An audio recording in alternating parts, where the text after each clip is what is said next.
Don't come easily, yeah. We got something to talk about. And we got it. Welcome back to my channel, y'all. What's good? What's happening?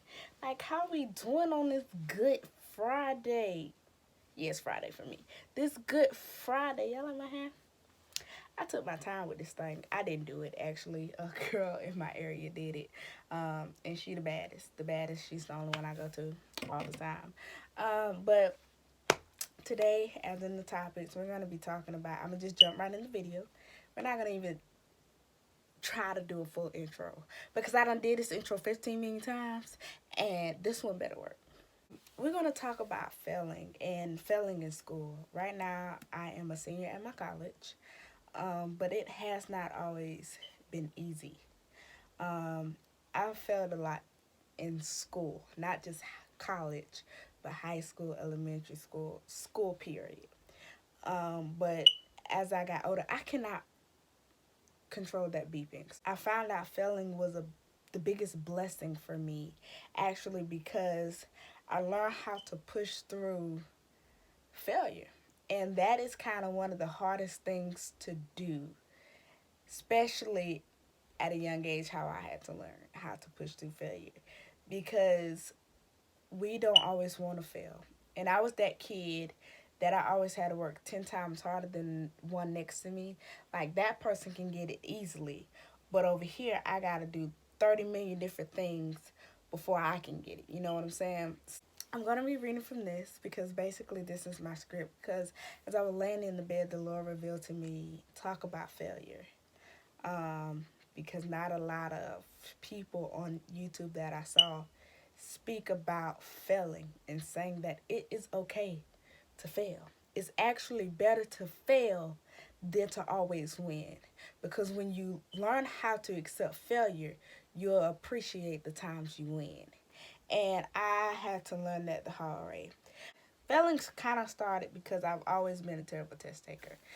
I never could do good in tests. It's like I would know the information, but when it came to the test, I would go blank. And I believe my failing started about the 5th grade when I never passed FCAT. I'm going to be so honest, I never passed it.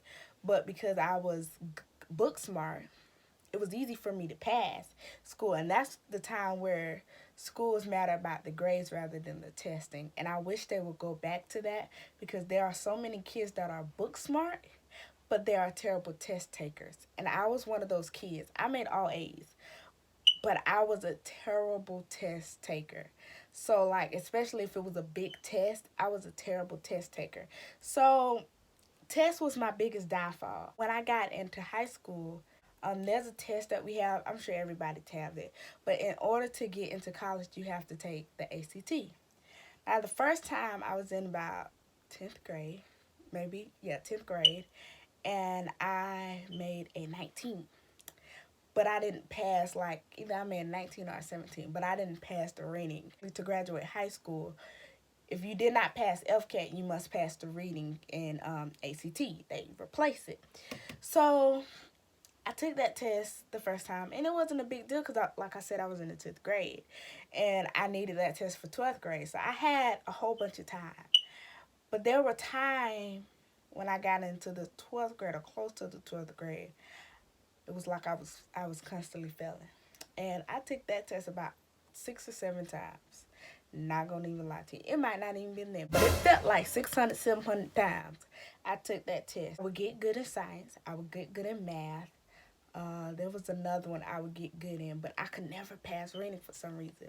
And so I got in this one lady class at my high school, and it was basically intermediate reading. And I was so hurt that I had to be in that class because I felt like the ignorant me felt like I was better than the people that was in this class. And I was like, I'm going to get out of this class because how this lady talks to people. She used to tell us, let's read 30 minutes. I know y'all can't do that, but let's read 30 minutes and just try. I know that it's hard for some of you in here. Well, most of y'all in here. And y'all, let's just try and get some of the hardest book. I know you guys probably can't read the stuff. And like, she would down talk us that bad. And it was like, what kind of teacher are you? Because why would you talk to students like that? But actually, I thank God for her because that was encouragement. So the next test I took, I remember this like it was yesterday. The next test I took, my parents helped me get a tutor, and they helped me to push. So the next test I took, I said bump science, bump math, bump all that. I'm finna pass this reading.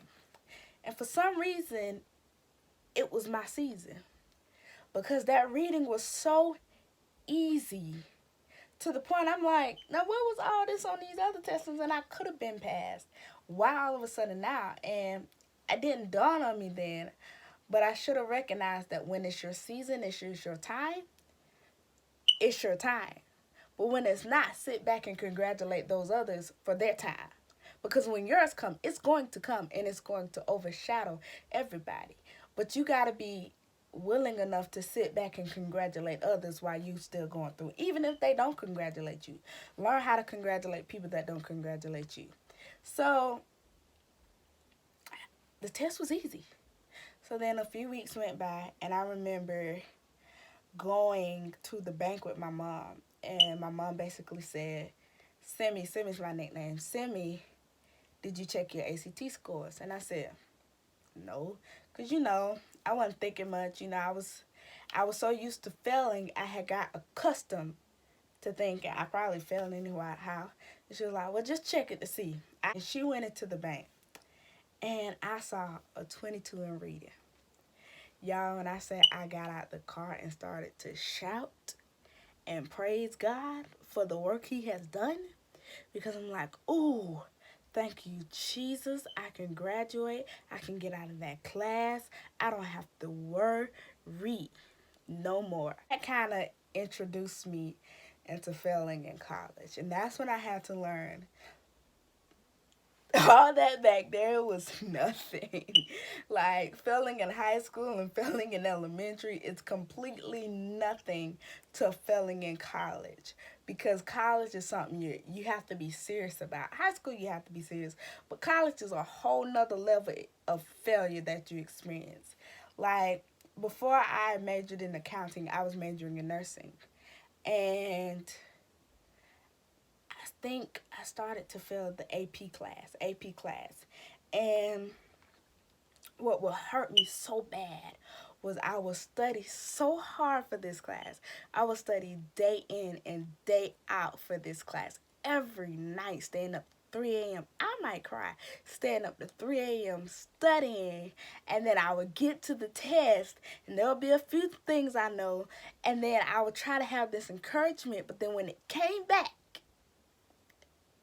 it was a fail. And so it was just a failure after failure.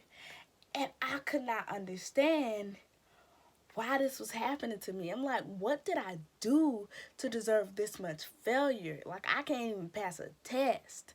So what would kill me was everybody in the class was like, oh, I made a 90, or I made an 85, or I made a 76, and it was me, oh, I made a 40. Oh, well, that's okay. You got it. Don't worry about it. And I was like, that's not what I want to hear. So that was my AP1 class. I had to retake that class with the same person. So I retook it. And this time I had to take AP1 and AP2. And that's where it really started to, I really started to feel depressed. It was to the point where I was studying again. I was like, okay, I'm going to study harder. All right, because I already know the material. I'm going to study harder, right? And I'm going to kill this. I told my friend I'm going to kill it this time. And I'm going to do good because I know the material. I'm going to study harder, right? And I was taking 2 science classes at the same time, the same teacher. And I'm like, it's okay, I got it. And I would study, like I said, this time to 4 a.m. And I would have class at 9 a.m. And then I would keep studying. It was so much I was doing to try to pass. And then I went to the first test. and I made a 76. I'm trying to log in my phone. I made a 76 because in that class, how my teacher was, I made a 76 on the multiple choice, either 76 or 64 on the multiple choice. I missed all the writing essay questions, and it was like 5 of them or 10 of them. I missed them all because for some reason I didn't prepare for that one. I missed them all. So that made my 70 become a 60, I think. So I was excited for that first test. I was like, okay, I made it 60. That means I'm doing better. Thought I had it. I did. But then after that, it was like constant failure. And I became depressed. I became so depressed that I would literally sit in a room and I'll be trying to study. I'll sit in a room and my mom would walk by and say, hey, you good? I'd be like, yeah, I'm good. And she was like, no, you're not, but I'm going to just wait till you're ready to talk. Because how I am, I'm the type of person I hold a lot in. I don't really go out for help. I'll wait till I'm so low down that I can't do nothing about it. So somebody just automatically has to step in. Because now I done got so bad to the point where it's starting to show on my character. Depression that I hate is you would you would have good days and you'll be fine and you think, okay, I'm over it. But then something happened, not even something that happened.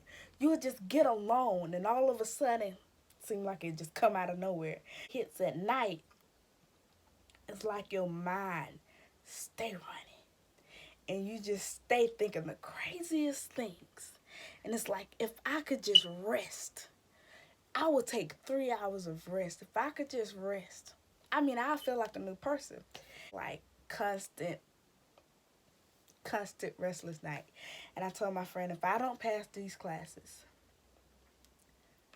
I'm leaving school. I'm quitting. I'm not doing nursing any longer if I can't pass this class. And about that time, I had got a disease called Bell palsy. And then my grandma had died. So it was almost like it wasn't meant to be for me to be a nurse. And to my teacher, I was like, what wasn't my grade? He's like, well, you have a 69 in one, 63 in another. What's wrong with you? Why you can't pass this class? And I was saying all this kind of stuff. So I just said, I don't know. And I remember walking to the car and just immediately started crying because I'm like, my teacher's right. What is wrong with me? Why can't I pass this class? Why am I having such a difficult time passing something that everybody around me seems to be getting? And I'm doing the same thing they're doing. Are you studying? What are you doing? And that ride from my school was so silent. It was so silent. And I don't think I talked to a soul for about a week. It hurt. So then came May, I had to take my finals. And I told my friend, if I walk in this class and I don't pass neither one of these finals, that's it. And I went in there, and I knew from the moment I turned in that test, I wasn't going to pass. Well, now I got to find a new career. She said, no, don't give up. No, you still have time. I said, no, I know. It ain't it. So I got to find something else to do. So for like a week, I went searching for things that I'm good at. And you know, the devil will run in your head that you ain't good at nothing. He'll run in your head that if you can't pass the simple stuff, you can't pass nothing. So that played in my head as I was looking up. And I was like, stuff to do without school. I was going to completely stop school. And I was going to just find one of the quickest things that take maybe 6 weeks, 4 weeks, get done and start working and move out. Couldn't find nothing.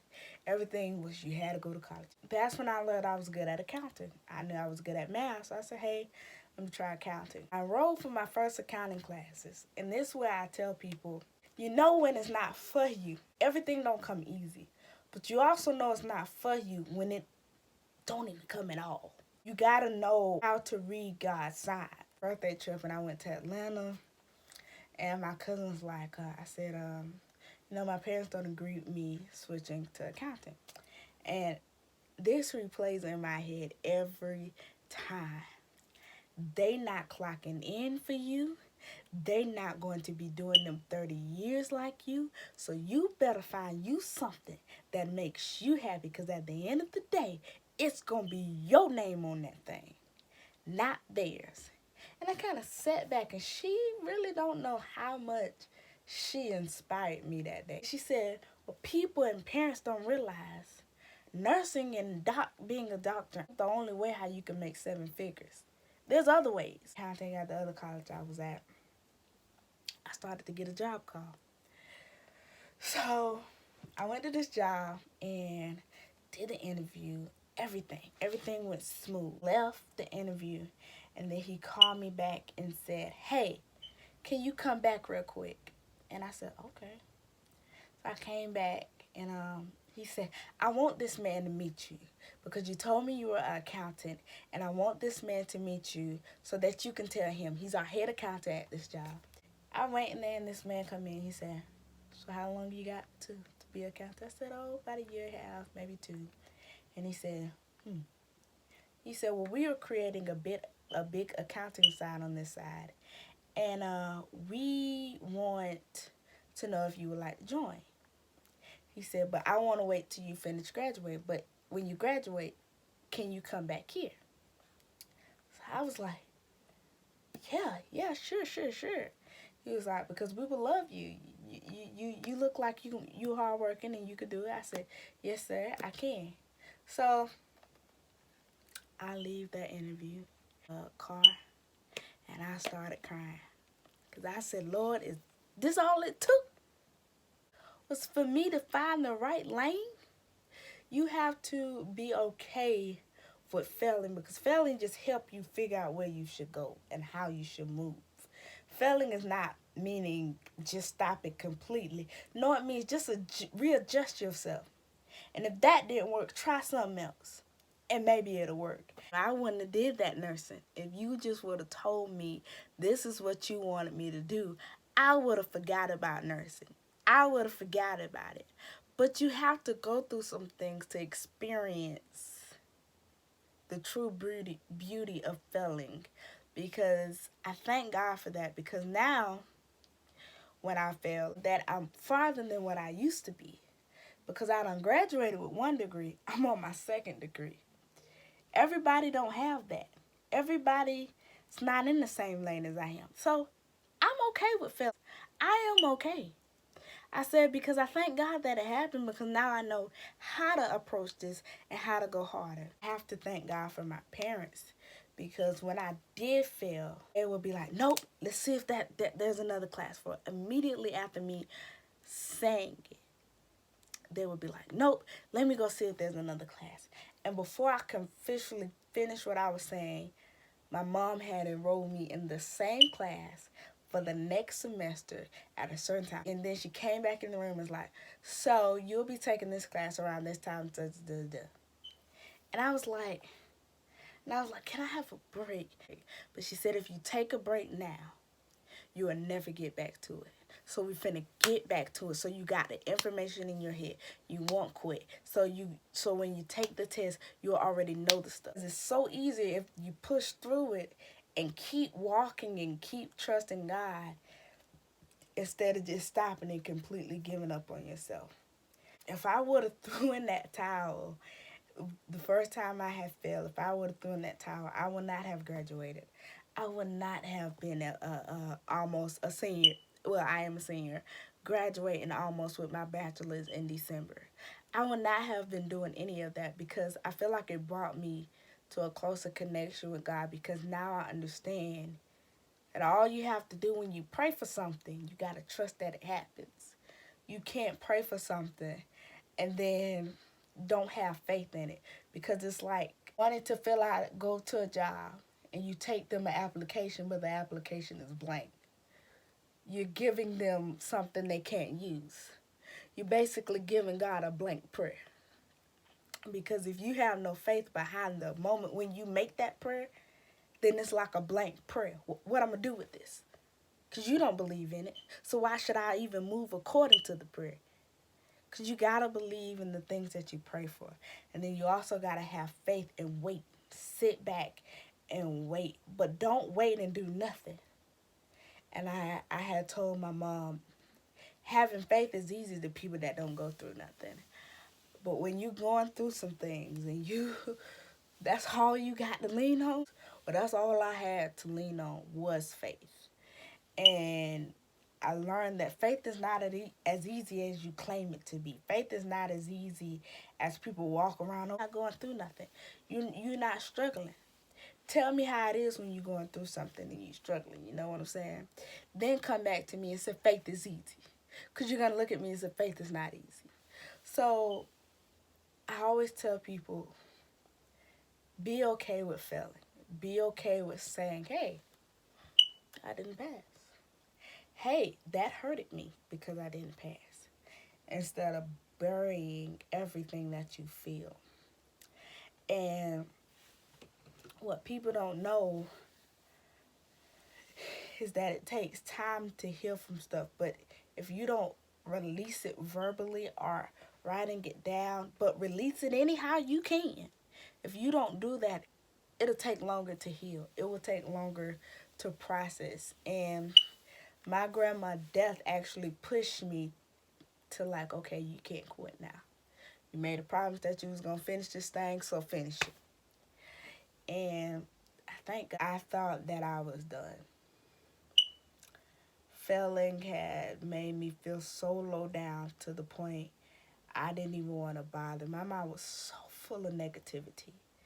To now, it's like, it's bright. Now, that don't mean I don't have my days where I feel like completely just breaking down and crying and saying, I can't do this no more. That don't mean I don't have my days where I feel like throwing in the towel and saying, God, is you listening? Because I'm praying and I'm having faith, but I don't feel you moving. That don't mean I don't have those days. That don't mean I'm not struggling daily with my spirituality and my faith. But it means I haven't gave up. It means I haven't quit. Because I feel like if I quit now, I won't be able to eat at the table that he has prepared for me in the end.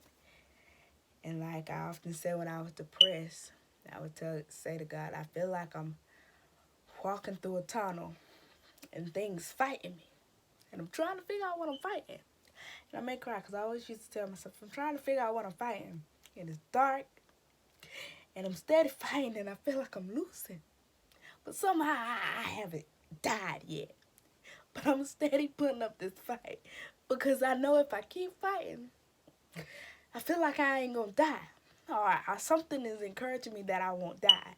Because I should have been dead. And I should have been out. And I should have been through. But if I somehow I'm finding this strength to continue to fight. And so I'm going to just keep swinging. And what we don't realize in depression, you constantly fighting yourself. You feel like you're fighting thousands of people and you're fighting the world, but you're fighting yourself and what you don't want to be like and how you don't want to see yourself and how you don't want to live your life. You're fighting that because at the end of the day, you have not fully learned how to accept it's okay I am. It's okay that I'm not built like this one. It's okay I don't have a life like this one. But you can get there. And when it's my time to get there, it's over. It's a wrap. Because I promise you, I'm getting 10 times more. You know, you got that at that time, but when it's my time, I'm going to get everything plus some. You know. So, I love y'all. And I'm trying to do more transparent videos because I feel like they are so necessary. They are so necessary. I thank y'all for watching my video, and we'll be back with another one. It's good. What I say, what I say, what I say. Don't come easily, yeah. We got something to talk about.